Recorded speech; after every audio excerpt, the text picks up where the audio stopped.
Hey everybody, still here. Daily Market Pulse for Friday. It's February 28th now.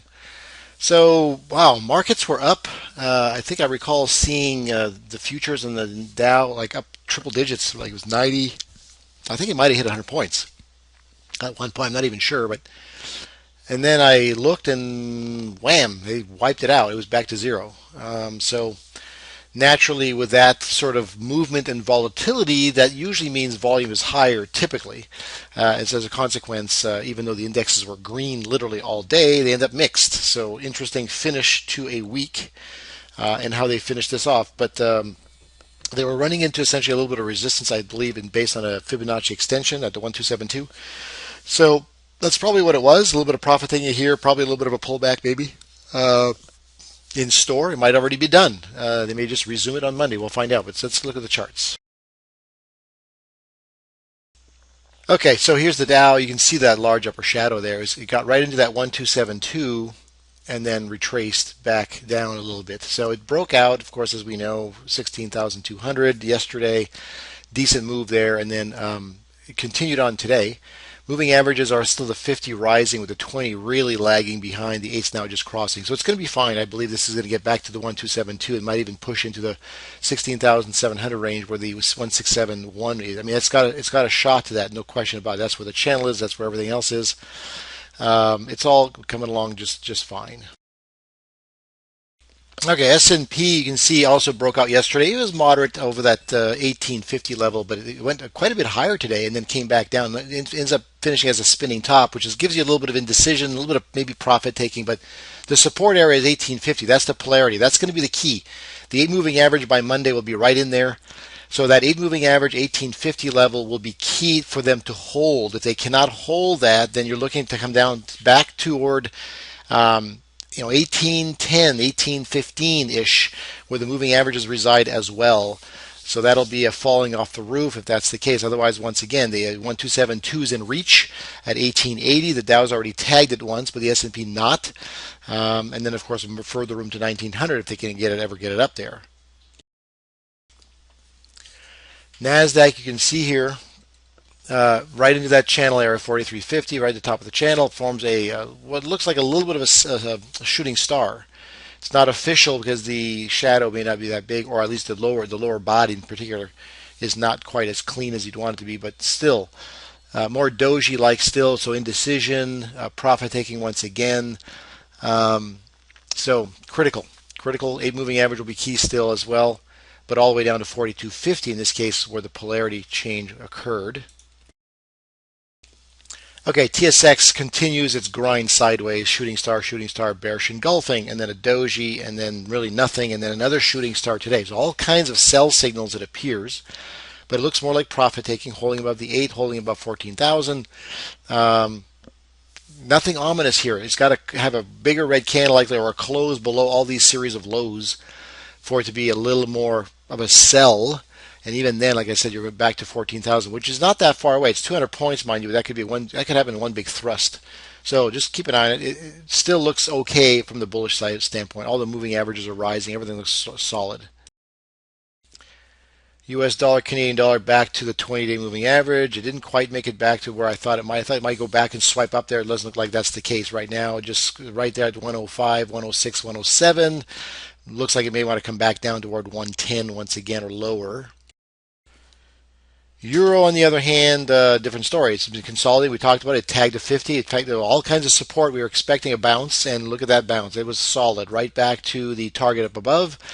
And this looks very strong to only go higher through 138 and a quarter into 138.50 plus. So I'm looking for the Euro US here to go higher. Treasuries are next. Check that out. Treasuries opened higher, came all the way back down to 134, tested 134, went all the way back up. So that's where the markets were declining, treasuries were rising. And the whole pattern, I've said, the whole pattern looked like it should go back to 135. It's a question of how they were going to manage it here above 134. Well, they did it all in one day. It came down and tested 134 once again, tested the breakout area, and then came back, finished positive for the day. Looking very strong, 135 right there in proximity, and the whole pattern looks like once again they could literally break higher based on what you see here. Yen looks the same in a sense, not quite as aggressive overall. The flag, if you will, the trend on the left hand side in January, not near as long as what Treasuries look like, but you can see the same formation with a little bit of a scoop like formation here that's forming right at the 20 and the moving average above a flat 50. This is breaking out of that trend. So it looks good, looks strong back toward 99 to 99 and a quarter.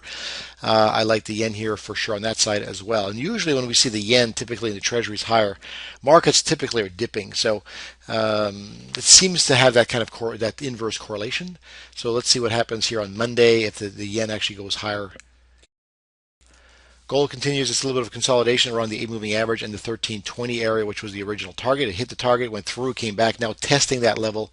20 is fast approaching, so I'm fully expecting, even if there's a little bit of a wobble lower than 1320, that they resume this higher into 1340 to 1360 next. Silver lagging big time. The 22 is essentially the equivalent of the gold 1320. It never broke out and went higher. It just literally just faded back to the 200. 20 moving average in much closer proximity here than it is when you see it in gold. So I'm expecting this to bounce back toward 22 based on the pattern, and then likely into 23, maybe in sync with gold at that point.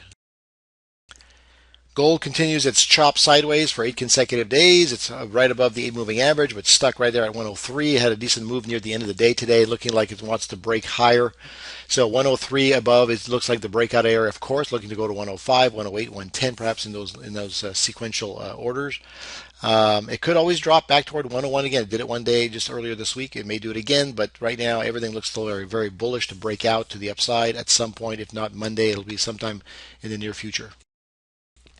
Small caps broke out just like we saw everything else yesterday, and then today just toying around went higher as we saw it almost into 119, then came back, finished red for the day, but also a spinning top right above the polarity area. It was 117 to 117.50.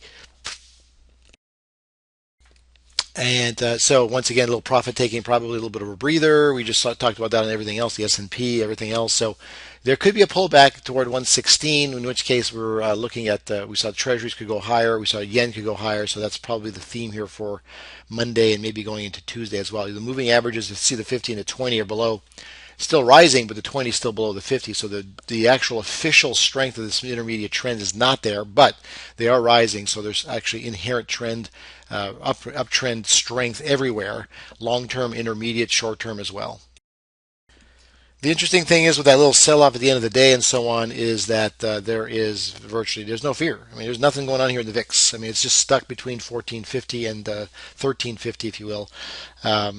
No sign of anything going on here. Now, of course, it doesn't mean it can't just pop out and just go, but these are not typically the kind of patterns you'd expect would be very bullish, if you will, for the VIX or any other kind of pattern for that matter. Now, there's a support here clearly about across 1350. That alone may drive prices into 15, but it doesn't ever seem like it's got that look of true bullishness built in inherently.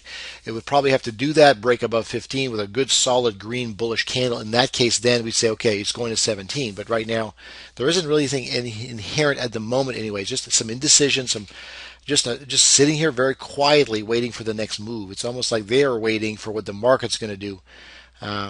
But as I said, I think the markets ultimately will go higher after this little pause.